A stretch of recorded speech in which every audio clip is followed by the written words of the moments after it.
The rise of hateful rhetoric against transgender individuals, particularly children, among some Southern Baptist preachers is a disturbing trend that is deeply harmful not only to the transgender community, but to all people of color.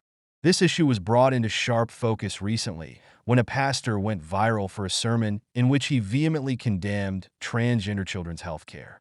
His tirade against gender-affirming surgeries, filled with misinformation and a complete lack of understanding, was embraced by his congregation, spreading like wildfire across the internet and igniting conversations within Black Christian communities. The pastor's ignorance on the subject of transgender health care is alarming, especially given the ease with which one can find accurate information through a simple Google search. Puberty blockers, hormone therapy, and gender-affirming surgeries are complex medical treatments designed to help transgender individuals live authentically and alleviate the profound distress caused by gender dysphoria. Yet this pastor, without any apparent research or understanding, denounced these treatments as ungodly, fueling an already dangerous environment for transgender people. This kind of rhetoric is not only harmful to transgender individuals, but also to the broader community, particularly people of color. Black transgender people make up less than 1% of the total U.S. population, meaning the vast majority of those echoing the pastor's sentiments have likely never even encountered a transgender person.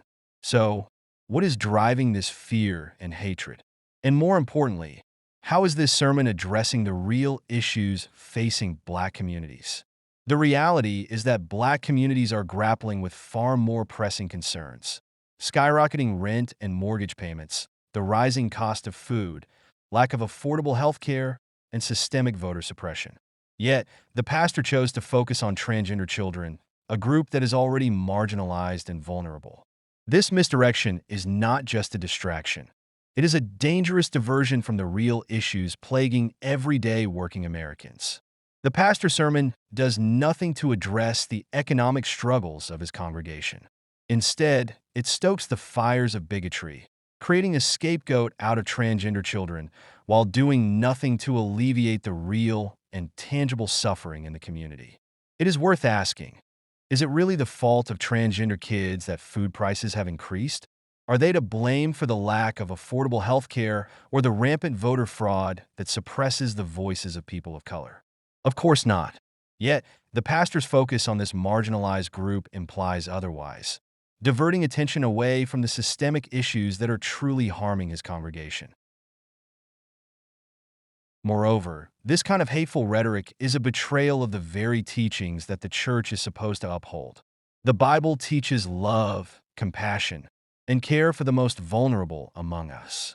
Luke 17 verse 2 makes it clear: "It were better for him that a millstone were hanged about his neck, and he cast into the sea, than that he should offend one of these little ones." By attacking transgender children, this pastor is not only betraying the teachings of Christ, but is also leading his congregation down a path of hatred and intolerance. And what of the pastor's own lifestyle? Many of these preachers who spew hate from the pulpit live in luxury: multiple homes, private planes, and luxury cars, while their congregations struggle to make ends meet. The grandeur of these megachurches often overshadows the poverty-stricken communities they reside in, with the pastor seemingly more concerned with his own wealth than with the well-being of his flock.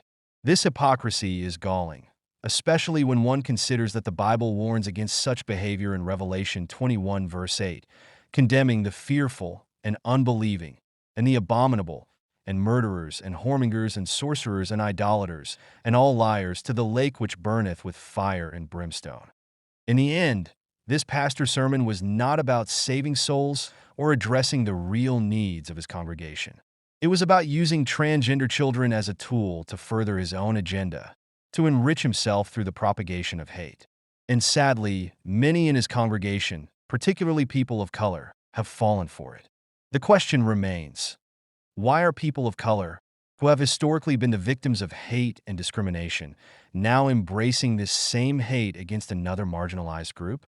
Have they forgotten the teachings of love and compassion that are central to their faith? It is time to reject this hate and remember the true message of the gospel, a message of love, acceptance, and care for the most vulnerable among us. Transgender children are not the enemy. They are our children, deserving of love and protection, just like any other child.